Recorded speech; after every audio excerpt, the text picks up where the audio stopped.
नमस्कार, मुंबई गेटवे में आपका स्वागत है। मैं हूं राहुल पांडे। खबरों की शुरुआत करते हैं एक बड़ी खबर से।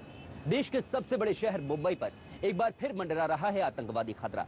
साथ ही आपको बताएंगे बरसों पुराने गठबंधन बीजेपी और शिवसेना में पड़ सकती है दरार।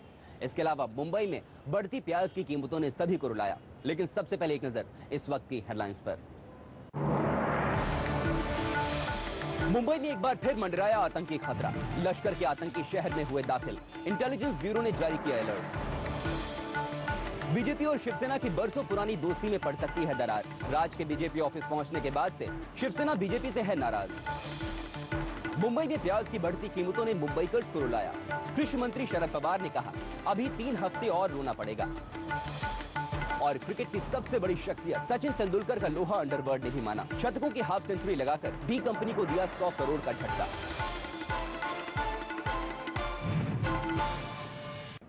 एक बार फिर देश के सबसे बड़े शहर मुंबई पर आतंकवादी खतरा मंडरा रहा है। एक बार फिर दहशतगर्द अपने नापाक मंसूबों से इस शहर को दहला देना चाहते हैं। जी हां, इंटेलिजेंस ब्यूरो ने एक अलर्ट जारी किया है जिसमें साफ कहा गया है कि लश्कर के आतंकी मुंबई शहर में दाखिल हो चुके हैं और क्रिसमस के दौरान एक बड़ा हमला किया जा सकता है।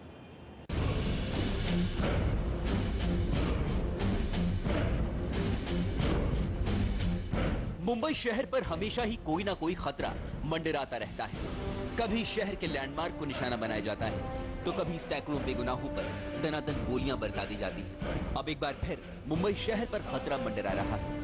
दरअसल इंटेलिजेंस ब्यूरो ने एक अलर्ट जारी किया है जिसमें साफ कहा गया है कि लश्कर के आतंकी मुंबई शहर में दाखिल हो चुके हैं और आने वाली 24 और 25 तारीख को किसी भी बड़ी घटना को अंजाम दिया जा सकता है।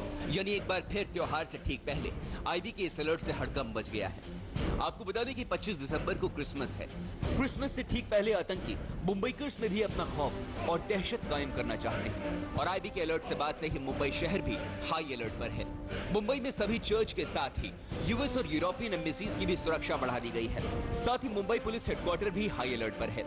इतना ही नहीं, ताज और ओबरॉय जैसे 5 स्टार होटल्स में भी हर आने जाने वाले पर कड़ी नजर रखी जा रही है। बहरहाल मुंबई शहर सालों से इस तरह के हमलों को झेलता आया है। इस बार फिर आईबी के इस तरह के अलर्ट के बाद सुरक्षा एजेंसियां तो अपना काम कर ही रही हैं, लेकिन मुंबईकर्स भी इससे नहीं डरने वाले। संतोष तिवारी के साथ bureau report, PCV news, Mumbai. अब बात करते हैं महाराष्ट्र में चल रही सियासी सरगर्मियों की। दो दोस्तों के बीच पड़ चुकी है दरार। जी हां, शिवसेना और बीजेपी के रिश्तों में राज ठाकरे की वजह से खटास पैदा हो गई है। दरअसल सोमवार के दिन राज ठाकरे बीजेपी ऑफिस पहुंचे थे, जिसके बाद से ही शिवसेना ने बीजेपी से लगातार किनारा करना शुरू कर दिया है। ऐसे में सभी यही कयास लगा रहे हैं कि क्या बरसों पुरानी शिवसेना और बीजेपी की दोस्ती में दरार पैदा हो जाएगी। दोस्ती में आ गई दरार। क्या नहीं रहेगा बरसों पुराना गठबंधन? क्या शिवसेना बीजेपी हो जाएंगी अलग? सभी यही सोच रहे हैं कि आखिर क्या होगा बीजेपी और शिवसेना का। दरअसल एमएनएस अध्यक्ष राज ठाकरे ने सोमवार को बीजेपी ऑफिस में दस्तक दी थी, जिसके बाद राजनीतिक गलियारों में एक तूफान खड़ा हो गया।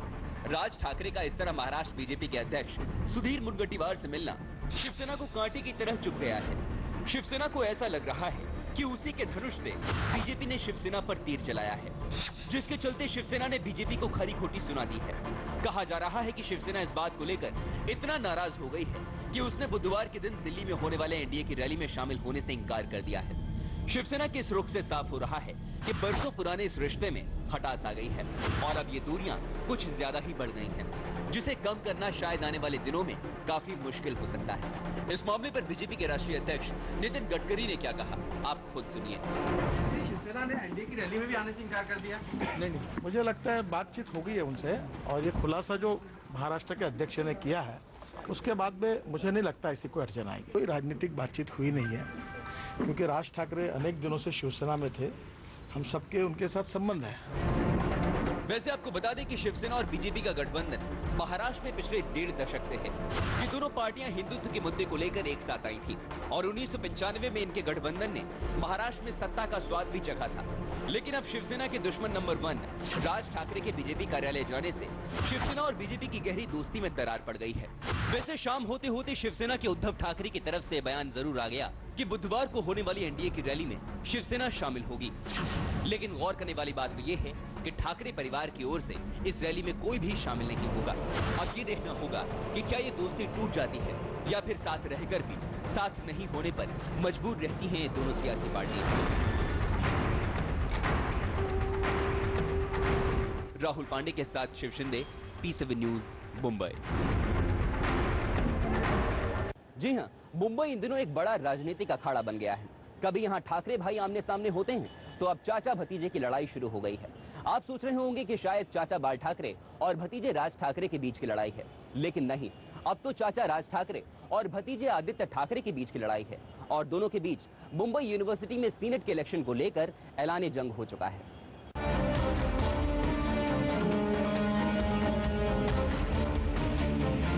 हो चुका है ऐलानी जंग। ये जंग छिड़ी है चाचा भतीजे में। आमने सामने है एक माहिर खिलाड़ी और एक न्यूकमर। अब होगा राज ठाकरे और आदित्य ठाकरे के बीच युद्ध।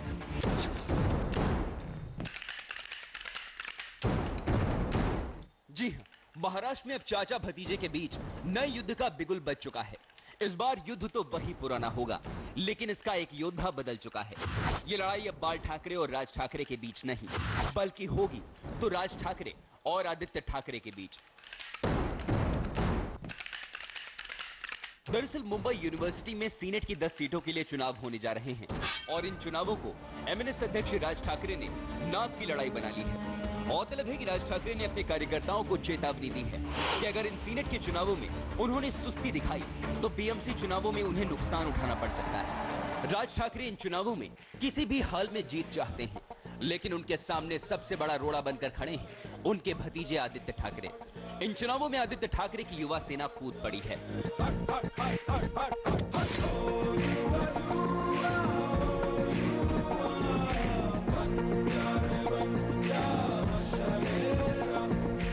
आदित्य ठाकरे लंबे अरसे से इन सीनेट के चुनाव की तैयारी कर रहे थे। उनकी सेना ने करीब 22,000 मतदाताओं का रजिस्ट्रेशन भी किया है। आज की डेट में चुनौती हम मानते ही नहीं है, क्योंकि वो अभी आए हुए हैं, वो अभी वो स्टूडेंट है। और जो आप कैंडिडेट्स देखेंगे उनके, तो उनके कैंडिडेट कितने लोगों को मालूम है मुंबई यूनिवर्सिटी क्या है, मुंबई यूनिवर्सिटी स्टूडेंट्स की प्रॉब्लम्स क्या है। कभी कलीना कैंपस भी आए हुए थे क्या? तो आज हम चुनौती में मानते ही नहीं है। मैं ऐसा समझता हूँ कि अगर आदित्य जी के नेतृत्व में ये इलेक्शन हम लोग लड़ रहे हैं, तो अगर उनको महत्व नहीं दे रहे वो, तो शायद रिजल्ट के बाद दे देंगे। वैसे आपको बता दें कि सीनेट के इस चुनाव में कुल 56 प्रत्याशी मैदान में हैं। इसमें राज ठाकरे की एमएनएस, आदित्य ठाकरे की युवा सेना और नारायण राणे के बेटे नितेश राणे का स्वाभिमान संगठन भी शामिल है। लेकिन असल जंग तो चाचा भतीजे की है। दोनों ही युवाओं के नेता माने जाते हैं।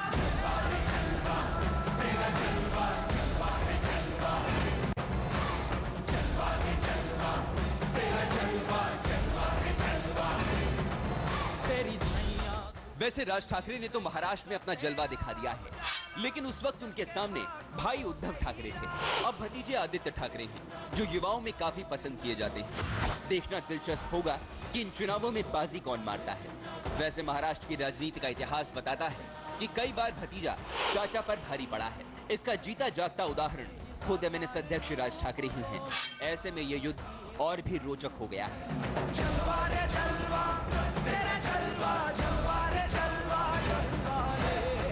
अश्विन पांडे और राहुल पांडे के साथ शिव शिंदे, P7 न्यूज, मुंबई।